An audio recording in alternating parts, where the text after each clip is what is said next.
ഇല്ല തീരുമാനം. അതിന് നമ്മളൊരു ചീഫ് സെക്രട്ടറി ആയിട്ടുള്ളൊരു എംപവേർഡ് കമ്മിറ്റി, ചെയർമാനായിട്ടുള്ളൊരു എംപവേർഡ് കമ്മിറ്റിയെ അതിൻ്റെ കാര്യങ്ങൾ പഠിക്കാൻ വേണ്ടി ഏൽപ്പിച്ചിരിക്കുകയാണ്. അവർ റിപ്പോർട്ട് തന്നിട്ടില്ല.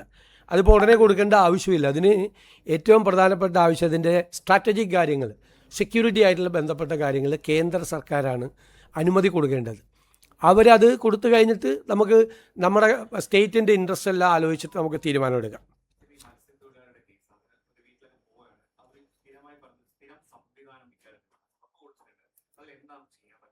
അത് നമുക്കൊരു സ്റ്റാൻഡേർഡ് ഓപ്പറേറ്റിംഗ് പ്രൊസീജിയർ വേണം. യഥാർത്ഥത്തിൽ ഇപ്പോൾ ഉള്ളത് പര്യാപ്തമല്ല. കുറച്ചുകൂടി ഫലപ്രദമായി, കുറച്ചുകൂടി ഇന്നത്തെ സാഹചര്യങ്ങളെല്ലാം പരിഗണിച്ചുകൊണ്ട് വളരെ പെട്ടെന്ന് തന്നെ അത് തയ്യാറാക്കാൻ വേണ്ടിയിട്ട് ഫിഷറീസ് ഡിപ്പാർട്ട്മെൻറ്റ് നിർദ്ദേശം കൊടുത്തിട്ടുണ്ട്. അത് ബാക്കി വിദഗ്ധരുമായിട്ട് കൂടി ആലോചിച്ച് ഏറ്റവും പെട്ടെന്ന് തന്നെ ഒരു സ്റ്റാൻഡേർഡ് ഓപ്പറേറ്റീവ് പ്രൊസീജിയർ, ഒരാളെ കാണാതായി കഴിഞ്ഞാൽ, കടലിൽ കാണാതായി കഴിഞ്ഞാൽ അയാളെ രക്ഷപ്പെടുത്തുന്നതിന് വേണ്ടിയിട്ടുള്ള ഓരോ മിനിറ്റ് വെച്ചിട്ടുള്ള കാര്യങ്ങൾ അനുസരിച്ചിട്ടുള്ള സംഭവങ്ങൾ തീർച്ചയായിട്ടും അത് ചെയ്യും.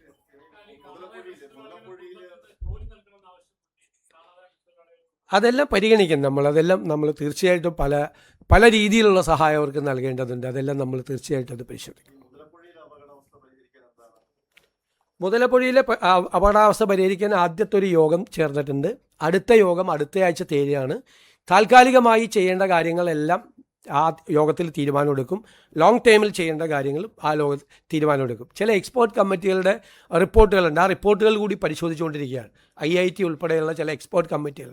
ഒരു അപകട മേഖല 80-ലധികം ആളുകളാണ് അവിടെ മരിച്ചത്. അതിന് അവിടെ ഹ്രസ്വകാലത്തേക്കുള്ള പരിഹാരവും വേണം, ദീർഘകാലത്തേക്കുള്ള ഒരു പരിഹാരവും വേണം. അതവിടെ ആവർത്തിക്കപ്പെടാതിരിക്കാൻ വേണ്ടിയിട്ടുള്ള നടപടികൾ ഗവൺമെൻറ് സ്വീകരിക്കും. ഞാൻ തന്നെ നിയമസഭയിൽ കൊണ്ടുവന്നിട്ടുള്ള വിഷയമാണ് നേരത്തെ.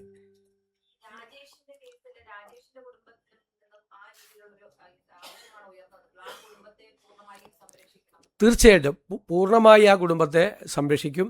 അവരുടെ വീട് നിർമ്മിക്കാൻ ഞാൻ തന്നെ അതിൻ്റെ ചുമതല ഏറ്റെടുത്തിട്ടുണ്ട്. അതിൻ്റെ വീട് പൂർത്തിയാക്കി നല്ലൊരു വീട് നിർമ്മിക്കുന്നതിന് വേണ്ടിയിട്ടുള്ള കൊടുക്കും. ബാക്കിയുള്ള നഷ്ടപരിഹാരങ്ങളെല്ലാം കൊടുക്കും. നമുക്ക് ഏതെല്ലാം രീതിയിൽ ഈ കുടുംബങ്ങളെ സഹായിക്കാൻ പറ്റുമോ ആ രീതിയിലെല്ലാം ഗവൺമെൻറ് സഹായിക്കാൻ പറ്റും. എനിക്ക് തോന്നുന്നത് അടുത്ത ദിവസങ്ങൾക്കുള്ളിൽ തന്നെ ഇതിൻ്റെ തീരുമാനങ്ങളെല്ലാം എടുക്കാൻ പറ്റും. ആലോചിക്കും നമ്മൾ തീർച്ചയായിട്ടും.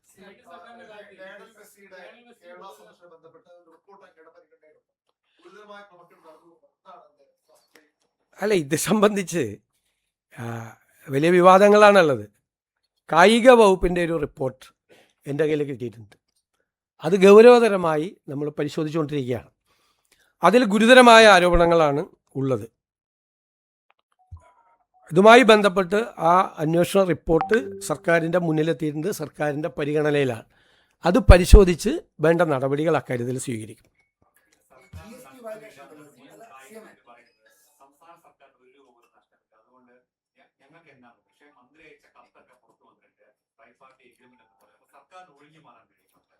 സർക്കാരിനെ ഒഴിഞ്ഞു മാറാൻ കാരണം സർക്കാർ ഇതിൻ്റെ ഭാഗമല്ല. കേരളത്തിൽ വന്ന് മെസ്സി കളിക്കും എന്ന് പറഞ്ഞ് ഇപ്പം ഇത് തന്നെ കൊടുത്തത് ഇവരുമായിട്ട് എഗ്രിമെൻറ്റ്, അർജൻറ്റീനൻ ഫുട്ബോൾ അസോസിയേഷനുമായിട്ട് എഗ്രിമെൻറ്റ് വയ്ക്കാൻ ഒരു സ്വകാര്യ സ്ഥാപനത്തിന് അനുമതി കൊടുത്തതിൻ്റെ പ്രൊസീജിയർ എന്തായിരുന്നു പ്രൊസീജിയർ? എക്സ്പ്രഷൻ ഓഫ് ഇൻട്രസ്റ്റ് വിളിച്ചിട്ടാണോ കൊടുത്തത്? ഒന്നുമല്ലല്ലോ കൊടുത്തത്. ഒരു കമ്പനിക്ക് അത് കൊടുത്തു. വിപണി മൂല്യനിർണ്ണയമോ സാമ്പത്തിക ശേഷിയോ ഫണ്ടിൻ്റെ സ്രോതസ്സോ ഒന്നും പരിഗണിച്ചിട്ടില്ല. ഒരു കാര്യവും പരിഗണിച്ചിട്ടില്ല. പിന്നെ ഇത് സംസ്ഥാന ഗവൺമെൻറ്റും യഥാർത്ഥത്തിൽ ഇതിൻ്റെ പല കാര്യങ്ങളും അറിഞ്ഞിട്ടുണ്ടോ? പരസ്പര വിരുദ്ധമായ പ്രസ്താവനകളെല്ലാം ധാരാളം വരുന്നുണ്ട്. അപ്പം ഞങ്ങളത് പരിശോധിച്ചുകൊണ്ടിരിക്കുന്നേ ഉള്ളൂ. പരിശോധിക്കുന്നതിന് മുമ്പ് തന്നെ എൻ്റെ മുമ്പിൽ ഒരു പരാതി കിട്ടിയപ്പോൾ തന്നെ ഞാൻ ഏതോ സ്ഥാപനത്തെ പൂട്ടിക്കാൻ വേണ്ടി ഇറങ്ങുകയാണെന്ന് പറയും. എൻ്റെ കയ്യിൽ കിട്ടിയിട്ടേ ഉള്ളൂ. ഞാൻ ഒന്നും ചെയ്തിട്ടില്ല അതിന് മീത്. അത് പഠിച്ചുകൊണ്ടിരിക്കുന്നേ ഉള്ളൂ. ഞങ്ങൾ പരിശോധിച്ചുകൊണ്ടിരിക്കുന്ന എല്ലാ മാർഗത്തും.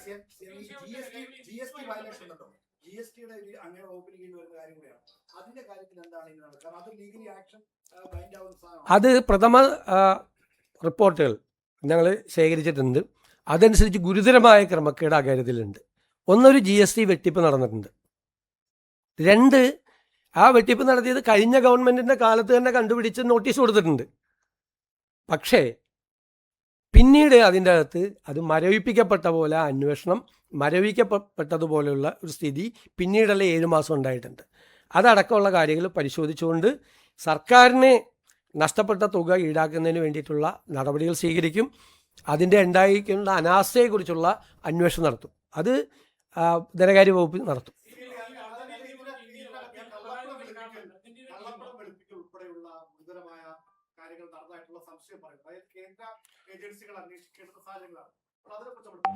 അത് നമ്മൾ എല്ലാ കാര്യങ്ങളും പരിശോധിച്ചിട്ടുള്ള ഉചിതമായ നടപടി സ്വീകരിക്കുക. കാര്യത്തിൽ ഗുരുതരമായ ആരോപണങ്ങളാണ് അതുമായി ബന്ധപ്പെട്ട് വന്നിട്ടുള്ളത്, ശ്രദ്ധയിൽപ്പെട്ടിട്ടുള്ളത്. പ്രാഥമിക പരിശോധിച്ച് ഉചിതമായ നടപടികൾ സ്വീകരിക്കും.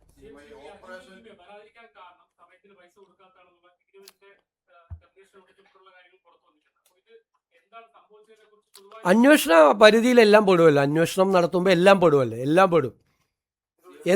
എത്ര രൂപ അവിടെ കൊടുത്തിട്ടുണ്ട്, അതിൻ്റെ ഫണ്ടിൻ്റെ സോഴ്സസ് എന്താണ് എന്നൊക്കെ അറിയണമല്ലോ. ഒരുപാട് കാര്യങ്ങൾ അറിയാനുണ്ട്.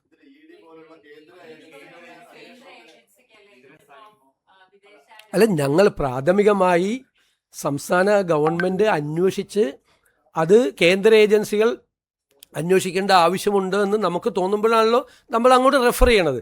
പ്രാഥമികമായ പരിശോധനകൾ പൂർത്തിയാക്കിയിട്ടാണ് ഏത് തരത്തിലുള്ള അന്വേഷണം വേണമെന്ന് തീരുമാനിക്കുന്നത്. അത് ഈ പറയുന്നത് പോലെ FCRI ആക്ടിൻ്റെ വയലേഷനോ അങ്ങനെ എന്തെങ്കിലും സംഭവങ്ങൾ ഉണ്ടെങ്കിൽ അപ്പോൾ ആലോചിക്കും. ഇപ്പോൾ നമ്മൾ ഇത് പരിശോധിച്ചുകൊണ്ടാണ്. അപ്പോൾ ഉചിതമായൊരു അന്വേഷണം വേണം എന്നുള്ളൊരു അഭിപ്രായത്തിലേക്കാണ് എത്തുന്നത്. അത് ഏത് തരത്തിലുള്ള അന്വേഷണം വേണമെന്ന് അടുത്ത ദിവസങ്ങൾ പ്രഖ്യാപിക്കും.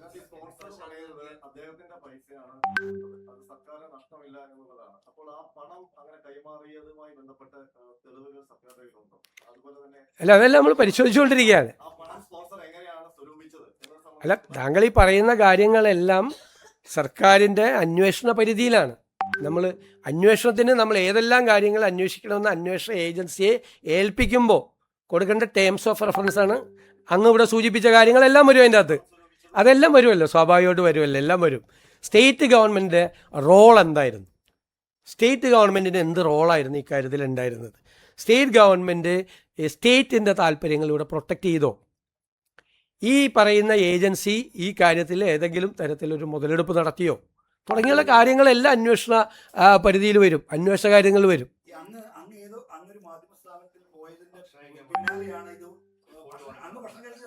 അത് ഞാൻ മനോരമയിൽ എന്തിനാണെന്ന് പറഞ്ഞത്, മലയാള മനോരമയിൽ നമ്മൾ ആദ്യമായിട്ടാണ് പോകുന്നത്.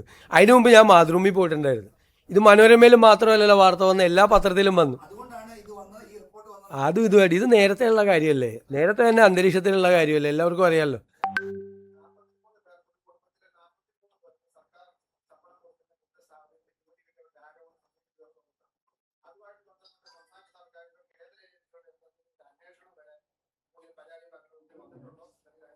അല്ല, ഞാനത് ആ പരാതി ശ്രദ്ധയിൽപ്പെട്ട് അത് തീർച്ചയായിട്ടും അന്വേഷിക്കപ്പെടേണ്ട കാര്യമാണെങ്കിൽ അന്വേഷിക്കപ്പെടും, സംശയമില്ല. അല്ല, എൻ്റെ മുമ്പിലൊന്നും പരാതി വന്നില്ല, പത്രത്തിൽ വന്നില്ല. അത് നമ്മുടെ ജോലിയല്ലല്ലോ. നമ്മുടെ പരിധിയിൽ വരുന്ന കാര്യമാണെങ്കിൽ മാത്രമേ ഉള്ളൂ. നമ്മുടെ പരിധിയിൽ വരുന്ന കാര്യമാണെങ്കിൽ മാത്രമല്ലേ നമ്മൾ അന്വേഷിക്കും. ഞാനിങ്ങനെ പത്രവാർത്ത കണ്ട മാത്രമല്ല, എൻ്റെ മുമ്പിൽ പരാതിയൊന്നും വന്നിട്ടില്ല.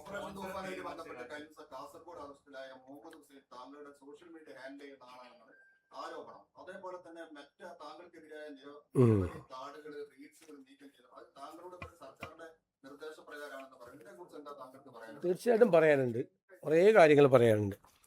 ഒന്ന്, ഈ അറസ്റ്റ് ചെയ്യപ്പെട്ട രണ്ടുപേരെ എനിക്ക് നേരിട്ട് അറിയാം. മുഹമ്മദ് ഹുസൈനെ, അബ്ദുൽ സലാമിനെ എനിക്ക് നേരിട്ട് അറിയാം. അതിൽ മുഹമ്മദ് ഹുസൈൻ അവിടുത്തെ ഒരു യൂത്ത് കോൺഗ്രസ് പ്രവർത്തകനായിരുന്നു.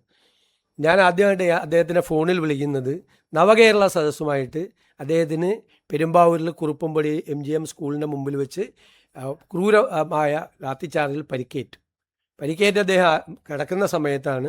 ഞാനന്ന് പരിക്കേറ്റ ആ നവകേരള സദസ്സ് നടക്കുമ്പോൾ എല്ലാ സ്ഥലത്തും ലാത്തിച്ചാർജും ആണ്. അപ്പോൾ ഇദ്ദേഹത്തെ ഫോണിൽ വിളിച്ചു. അങ്ങനെയാണ് ആദ്യമായിട്ട് ഫോണിൽ വിളിക്കുന്നത്. ഫോണിൽ വിളിച്ച് ആശ്വസിപ്പിച്ചു, എല്ലാവരും ആശ്വസിപ്പിക്കുമല്ലോ. ഫോണിൽ വിളിച്ച് തല്ലുകൊണ്ട ആളുകളൊക്കെ, ഇയാൾക്ക് നല്ല പരിക്കേറ്റിരുന്നു, ആശ്വസിപ്പിച്ചു. അപ്പോൾ ഞാൻ ആശ്വസിപ്പിച്ച കൂട്ടത്തിൽ എപ്പോഴെങ്കിലും ഞാനൊന്ന് വീട്ടിൽ വരാം എന്ന് പറഞ്ഞു. അത് സാധാരണ പറയാറുണ്ട്, പറ്റാവുന്ന സ്ഥലത്ത് പോകാറുണ്ട്. അത് കഴിഞ്ഞിട്ട് കുറേ നാളുകൾക്ക് ശേഷം ഇയാൾക്ക് തിരുമലെല്ലാം കഴിഞ്ഞ് ചികിത്സ കഴിഞ്ഞ് വീട്ടിലിരിക്കുകയാണെന്ന് പറഞ്ഞു. ഞാൻ ഇദ്ദേഹമുള്ള ആ വെങ്ങോല പഞ്ചായത്തിലൊരു പരിപാടിക്ക് പോയി കഴിഞ്ഞപ്പോൾ MLA അവിടുത്തെ പാർട്ടി ഭാരവാഹികളോടും ഒപ്പം അവരെല്ലാം കൂടി പറഞ്ഞു ഒന്ന് പോകണം, സാറ് വാക്ക് കൊടുത്തിട്ടുള്ളതാണെന്ന് പറഞ്ഞാൽ ആ വീട്ടിൽ പോയി ഇദ്ദേഹത്തെ കണ്ടതിന് ഫോട്ടോസൊക്കെ ഉണ്ട്.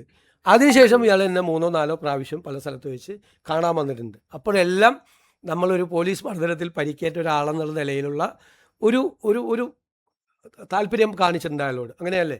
അടികൊണ്ട് വന്ന പിള്ളേർ വരുമ്പോൾ നമ്മളൊന്ന് ചേർത്ത് നിർത്തും, തീർച്ചയായിട്ടും അത് നിർത്തിയിട്ടുണ്ട്. അപ്പോൾ ഒന്നും അവിടുത്തെ പാർട്ടിക്കാർക്കോ പബ്ലിക്കിനോ ഇതൊന്നും അറിയില്ലല്ലോ ഇദ്ദേഹത്തിന് ഇങ്ങനത്തെ ഒരു സംഭവം ഉണ്ടെന്ന്. ഇപ്പോൾ അറസ്റ്റ് ചെയ്യപ്പെട്ടപ്പോഴാണ് നമ്മൾ അറിയുന്നത്, നമ്മൾ അറിയുന്നത്, അല്ലാതെ ആർക്കും അതറിയില്ല. അത് എൻ്റെ സോഷ്യൽ മീഡിയ ടീമിലൊന്നുമില്ല. എനിക്ക് പ്രതിപക്ഷ നേതാവായിരിക്കുമ്പോഴും സോഷ്യൽ മീഡിയ ടീമില്ല, ഇപ്പോഴും സോഷ്യൽ മീഡിയ ടീമില്ല. ഞാനൊരു കോർഡിനേറ്ററെ ഒന്നും ഒരു സ്ഥലത്തും വെച്ചിട്ടില്ല. അതൊക്കെ ഓരോരുത്തർ ഓരോ ഇതിൻ്റെ അംഗമായിട്ട് ചേരുന്നതിന് ഇപ്പം നമുക്ക് എന്ത് ചെയ്യാൻ പറ്റും. പിന്നെ രണ്ടാമത്തെ കാര്യം, മെറ്റ എന്ന് പറയണം, ഭയങ്കര സംഭവമാണ്. ഞാനൊരു ഭയങ്കര സംഭവം എന്ന് എനിക്ക് തോന്നുന്നത് വാർത്തയൊക്കെ വായിച്ചിട്ട്, ഞാൻ എഴുതി കൊടുക്കുന്ന സാധനങ്ങളൊക്കെ മെറ്റ ഓർഡർ ക്യാൻസൽ ചെയ്യാന്ന് പറഞ്ഞാൽ, ഞാൻ ആകെ മെറ്റയ്ക്ക് കൊടുത്തിരിക്കുന്നത് നമ്മൾ ഇത് വന്ന ഉടനെ തന്നെ CMO കേരളം എന്ന ഔദ്യോഗിക ഇൻസ്റ്റാഗ്രാം പേജ് ലഭ്യമാക്കി തന്നെ, നേരത്തെ ഉണ്ടായിരുന്നത് ലഭ്യമാക്കി തന്നെ എന്ന് പറഞ്ഞിട്ട് റിക്വസ്റ്റ് കൊടുത്തിട്ടുണ്ട് എൻ്റെ ഓഫീസിൽ നിന്ന്. 2 മാസമായിട്ട് ഇവർ ശരിയാക്കി തന്നിട്ടില്ല ഇതുവരെ.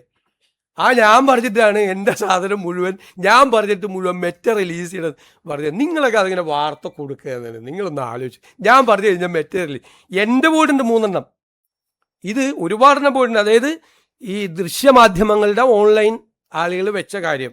ഒന്ന്, ഞാൻ ഈ മത്സ്യത്തൊഴിലാളി മേഖലയിലുണ്ടായ വിഷയങ്ങളിൽ ഇടപെട്ടതിനെ അഭിനന്ദിച്ചുകൊണ്ട് തിരുവനന്തപുരം ആർച്ച് ബിഷപ്പ് കൊല്ലം രൂപതയുടെ 700-ാം വാർഷികത്തിൽ നടത്തിയ പ്രസംഗം പല നിങ്ങളുടെ ഓൺലൈൻ ചാനലുകളിലും വെച്ചു. അത് റിമൂവ് ചെയ്തു. അത് എന്നെ അഭിനന്ദിച്ചുകൊണ്ടായിരുന്നു. എൻ്റെ ഇടപെടലുകളും എന്നെ വിശ്വാസം കൊണ്ട് വളരെ ഇതാണെന്ന് പറഞ്ഞ് അദ്ദേഹം നടത്തിയ ഒരു പ്രസംഗം, ആ പ്രസംഗം ഓൺലൈൻ ചാനലുകൾ കൊടുത്തത് റിമൂവ് ചെയ്തിട്ടുണ്ട്. ഞാൻ ഷിബു ബേബി ജോണും ഞാനും തമ്മിൽ ഒരുമിച്ച് ഗൗതം കൃഷ്ണയുടെ വീട്ടിൽ പോയത്, അത് ചില ചാനൽ കൊടുത്തത് അത് റിമൂവ് ചെയ്തിട്ടുണ്ട്. മൂന്നാമത്, KCBC മുഖ്യമന്ത്രിക്ക് ഒരു പരോക്ഷ പിന്തുണയുമായി ദുരിതാശ്വാസ പ്രവർത്തനങ്ങളിൽ ആരും രാഷ്ട്രീയം പറയരുത് എന്ന് പറഞ്ഞ് വെച്ച എൻ്റെ കൂടി ഫോട്ടോ വെച്ചുകൊണ്ട് പോസ്റ്റ് ചെയ്ത ഈ സോഷ്യൽ മീഡിയയിലെ ദൃശ്യമാധ്യമങ്ങൾ, സോഷ്യൽ മീഡിയയുടെ എല്ലാ റിലീസും. ഇപ്പോൾ തെലങ്കാന മുഖ്യമന്ത്രിയുടെ ഇത് ചെയ്തിട്ടുണ്ട്, ആസാം മുഖ്യമന്ത്രി, ഞങ്ങളുടെ ഹിമാചൽ മുഖ്യമന്ത്രിയുടെ ചെയ്തിട്ടുണ്ട്. അതെന്താണ് മെറ്റ ചെയ്യുന്നതെന്ന് അറിയില്ല.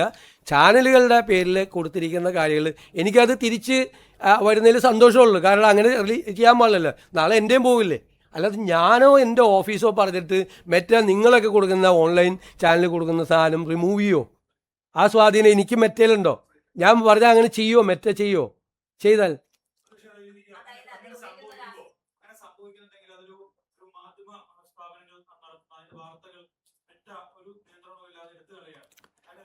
അതിന് നമുക്ക് ഇടപെടണം. നിങ്ങളും ഇടപെടണം, നിങ്ങൾ അതിൻ്റെ അകത്ത് പരാതികൾ കൊടുക്കണം. അതിൻ്റെ കൂടെ സർക്കാർ നിൽക്കും, ഒരു സംശയം ആ കാര്യത്തിലില്ല.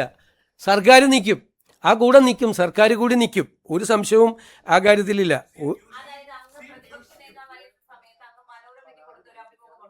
ആ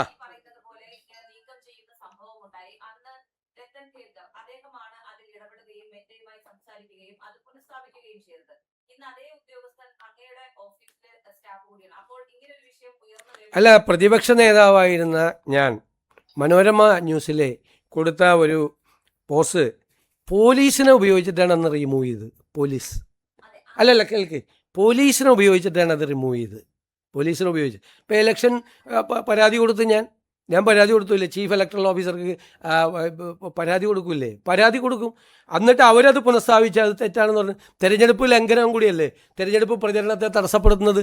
അത് പോലീസിനെ ഉപയോഗിച്ച്, അതിൻ്റെ അത് ഒന്നുമില്ല.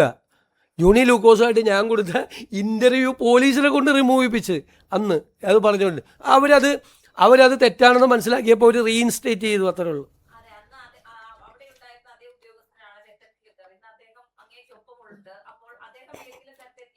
രക്തം കേൾക്കറൊന്നും മെറ്റയായിട്ടൊന്നും ഇപ്പോൾ അത് ഒരു സ്ഥലത്തും സംസാരിച്ചിട്ടില്ല. എൻ്റെ ഓഫീസിലെ ഒരാളും, ഞങ്ങളെ ഓഫീസിൽ പറഞ്ഞാൽ മെറ്റ നിങ്ങളുടെയൊക്കെ റിമൂവ് ചെയ്യാണ്, നിങ്ങളെല്ലാം റിമൂവ് ചെയ്യാണ്. ഞാൻ പറയില്ല, എനിക്ക് അനുകൂലമായിട്ടുള്ള കാര്യം പ്ലീസ് ഞാൻ പറയുമല്ലേ മറുപടി, പ്ലീസ് ഞാൻ പറയുമല്ലേ, അങ്ങ് ചോദിച്ചതിന് ഞാൻ മറുപടി പറയല്ലേ. എൻ്റെ അടക്കമുള്ള എല്ലാം റിമൂവ് ചെയ്യാണ് മുഖ്യമന്ത്രിമാരുടെ പലരും. അത് എന്താണ് മെറ്റയുടെ എന്തെങ്കിലും പോളിസിയിലുണ്ടായിരിക്കുന്ന ചേഞ്ചാണോ എന്താണെന്ന് വ്യക്തമല്ല.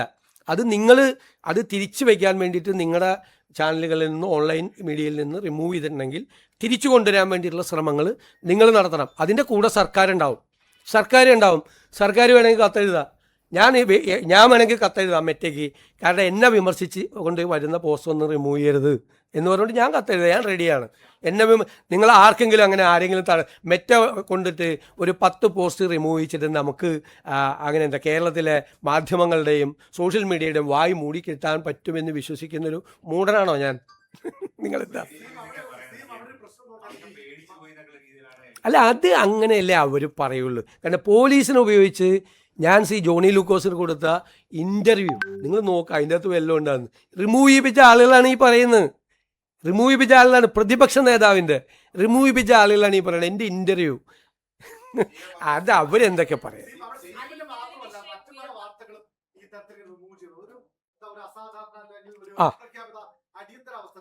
ഒരു അപ്രഖ്യാപിതമായ രീതിയിലാണ്. കാരണം മെറ്റയുടെ പോളിസി ചേഞ്ച്, മെറ്റ പ്രധാനമന്ത്രിയോട് മാപ്പ് പറയുന്നുള്ള വാർത്ത നമ്മൾ കണ്ടു.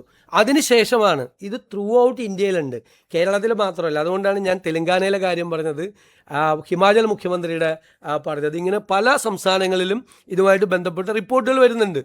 നിങ്ങളിത് റിമൂവ് ചെയ്യപ്പെട്ട സ്ഥാപനങ്ങൾ അവർക്ക് പരാതി അയക്കി, നമ്മളും പറയാം, നമ്മൾ അതിൻ്റെ കൂടെ നിൽക്കുക, സർക്കാർ അതിൻ്റെ കൂടെ നിൽക്കുക. നിങ്ങളിപ്പോൾ എനിക്കെതിരെ ഇട്ടിരിക്കുന്ന സംഭവങ്ങൾ പോലും പുനഃസ്ഥാപിക്കണമെന്ന് ഞാൻ ആവശ്യപ്പെടാം, എനിക്കൊരു ബുദ്ധിമുട്ടുമില്ല. അത് വന്നാൽ അല്ലെങ്കിലും പറയണല്ലേ. അല്ലല്ല, പോലീസ് ഇതുമായിട്ട് യാതൊരു അല്ല അത് അവർ ചെയ്യുന്നതല്ല, അവിടെ നിന്ന് ചെയ്യുന്നതല്ല. അവരോടാണ് നമ്മൾ ആവശ്യപ്പെടുന്നത്. അവരാണ് ഇതിൻ്റെ അതോറിറ്റി, അവർക്ക് മാത്രമേ ഇത് റിമൂവ് ചെയ്യാൻ പറ്റുള്ളൂ. ഉറപ്പാണ്, അതല്ലേ സർക്കാർ ഇടപെടാന്നല്ലേ ഞാൻ പറഞ്ഞത്. നിങ്ങൾ കൂടി വേണം, നിങ്ങൾ നീക്കം ചെയ്ത ആളുകൾ പരാതി കൊടുക്കണം. കാരണം നിങ്ങളാണ് അഗ്രീവ്ഡ് പാർട്ടി ഇത് നീക്കം ചെയ്ത സ്ഥാപനങ്ങളാണ്. അവർ പരാതി കൊടുക്കണം. അവർ പരാതി കൊടുത്താലേ നിലനിൽക്കുകയുള്ളൂ. നമ്മൾ അതിന് പിന്തുണ കൊടുക്കുക. എൻ്റെ ഇടയ്ക്ക് എന്നെ വിമർശിച്ചുകൊണ്ടിട്ടിരിക്കുന്ന പോസ്റ്റുകളടക്കം തിരിച്ചിടണം എന്നുകൊണ്ട് നമ്മൾ കത്ത് കൊടുക്കുക, ഒരു പ്രശ്നമില്ല.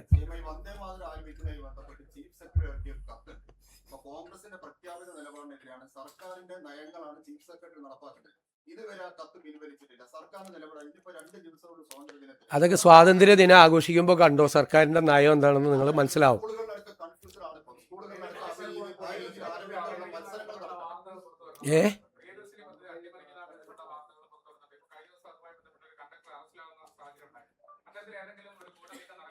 അല്ല, വ്യാപകമായ ശ്രമം ചില ഭാഗങ്ങളിൽ നടക്കുന്നുണ്ട്. ഞങ്ങളത് അന്വേഷിച്ചുകൊണ്ടിരിക്കുകയാണ്. ശക്തമായ നടപടികൾ അക്കാര്യത്തിൽ സ്വീകരിക്കും.